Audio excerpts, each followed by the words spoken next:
Okay, well, thanks for that. So we will then move on to the first main item on the agenda, which is looking at the issues of complaints and conduct. And perhaps just before I hand over, I mean, obviously, the monitoring of complaints is something that's important and referenced in the police and crime plan.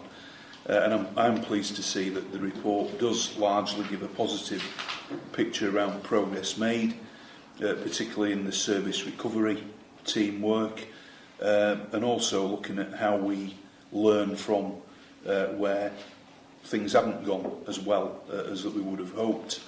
And of course the Code of Ethics programme that's been running now for about 10 months as well, which appears to have gone down well and made a difference. So just with that sort of pretext, and obviously the recent HMIC report as well, or conversations we've been having with them around things like counter-corruption, for example, I know things that are on your radar. So with that, I'll just ask you to give an update on this report. As the professional lead report, Richard, who's going to summarise the report for us. Thank you, sir. Okay. So there is a PSD, or Professional Standards report covering the period of January to October of this year. Just pull out and summarise the key points which you've already touched upon. In relation to complaints, as you mentioned, we've had a slightly monthly increase in the number of complaints, but overall our annual total is down by 7%, which is positive. You mentioned our service recovery team. These were centralised in our force in 2016, and we see that as a success, and it's continued to be so, specifically in relation to the timeliness at which we are able to resolve our complaints.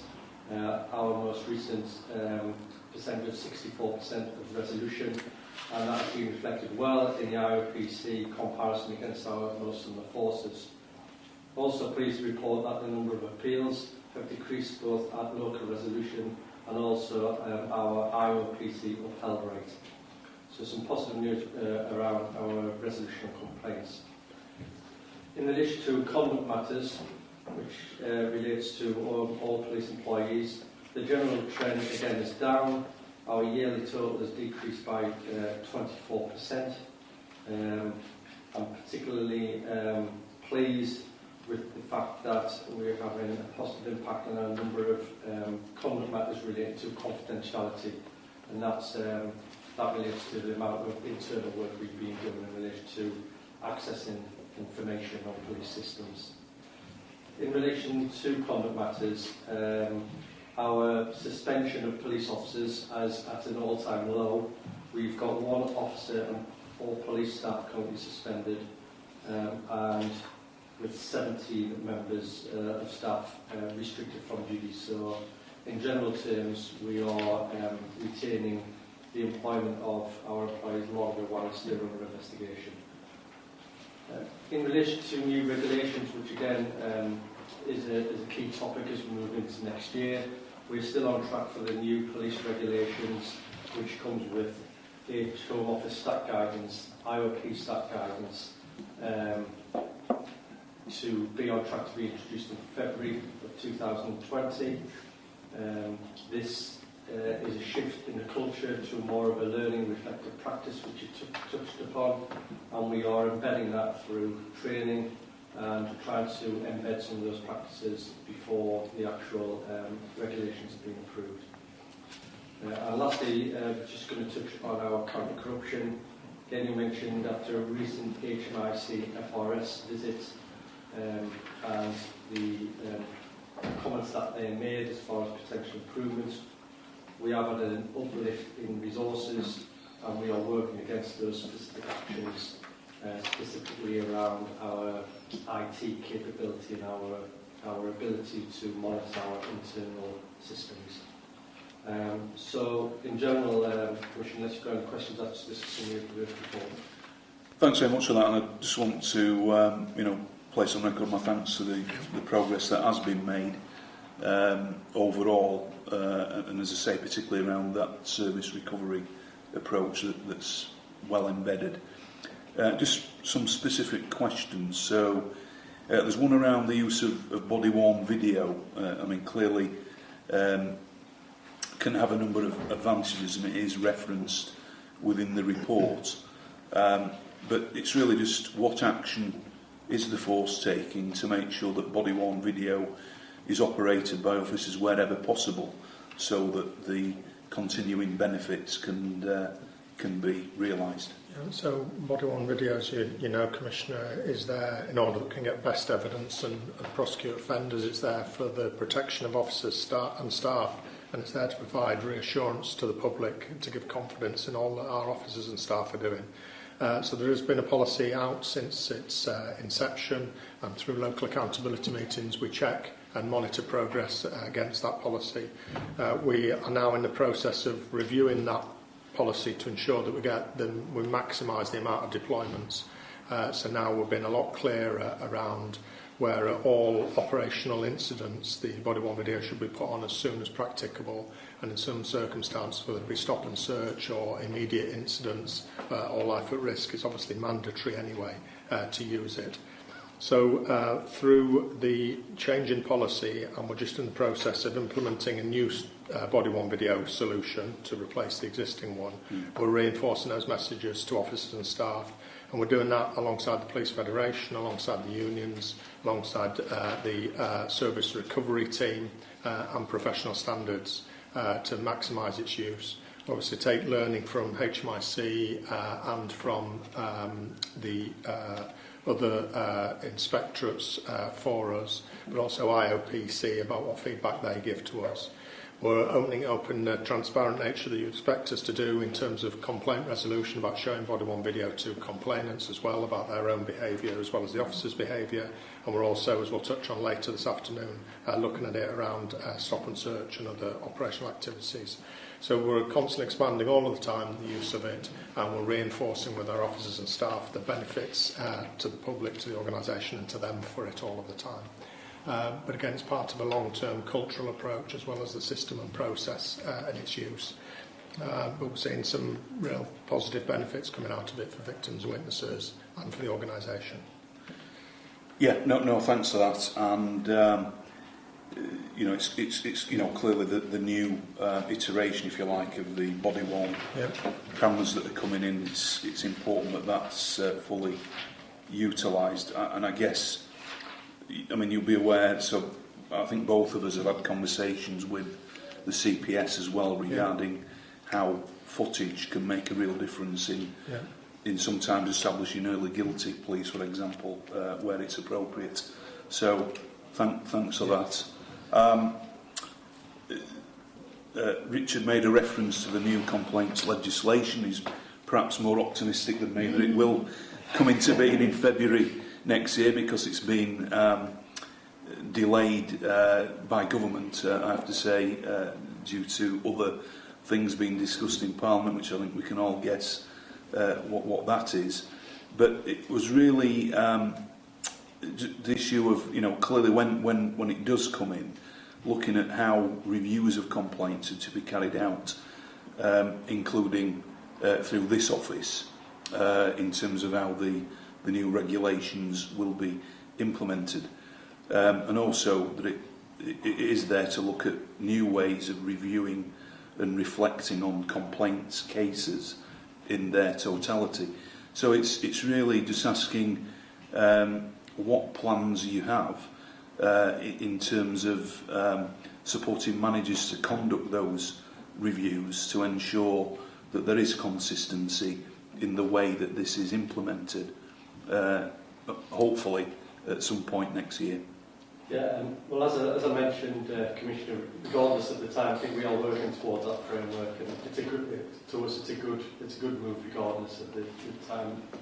But the new regulations are intended to obviously create an environment of moving away from sanction and punishment, more towards a culture of organisational learning, and it empowers frontline managers to deal with officers and staff who have breached the code of conduct or the professional standards, rather than referring to professional standards in the past.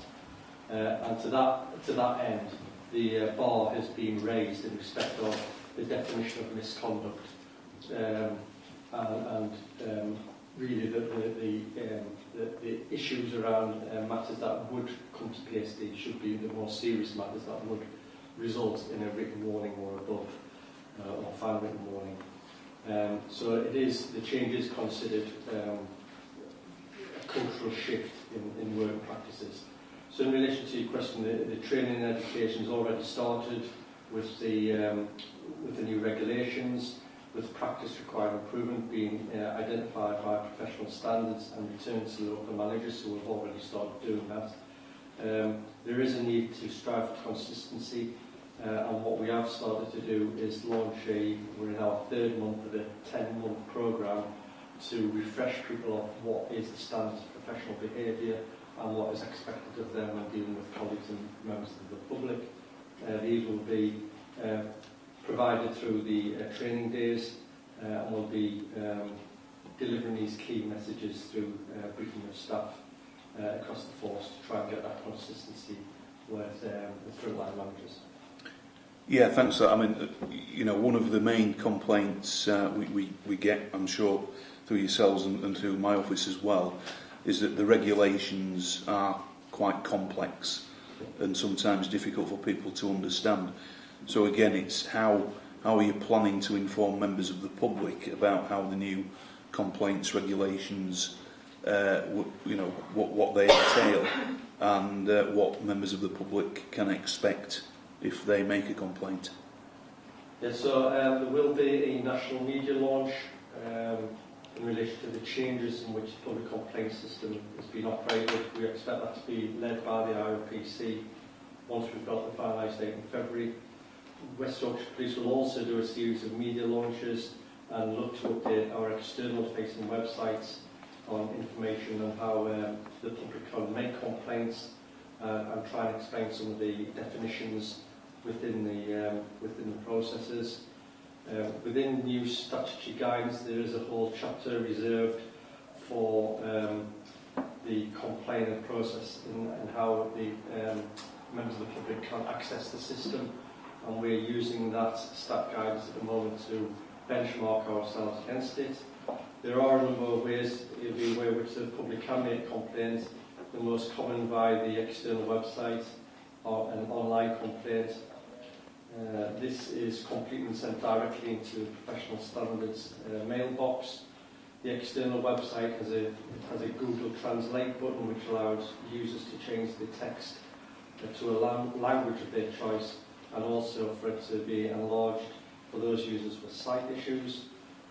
And they can also complain at any help desk within the force by writing directly to the force or by their solicitor or MP or any third party.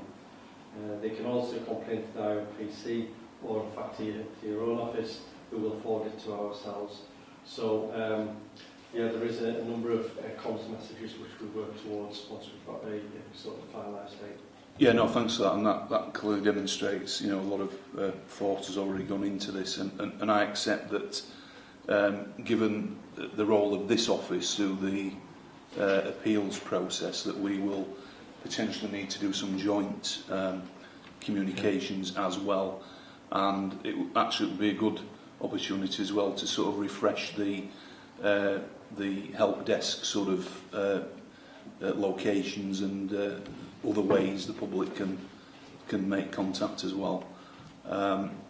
Was there anything else, Jenny, you wanted to follow up there? Yeah. Like you, we're working to February next year as the implementation date, notwithstanding. And our two offices are working together really well, and thank you for that. Really appreciate how that's going. I'm just looking for assurance that, given that more staff will be involved in dealing with expressions of dissatisfaction now than ever before, whether we can factor in the findings from the casework that the Commissioner mentioned and your own experiences to get that process for service delivery for complainants established. If you can share some of those casework findings from this office, that would be really useful for both professional standards, the service recovery team, and, as you say, for the frontline officers and staff to use it as good practice, good examples. Yeah, that would be welcome. Yeah, so we will absolutely work with you to produce a summary report in the handover, if you like, of the change of those regulations next year. I don't have any further questions on this report, so thanks very much for giving that update. Thanks.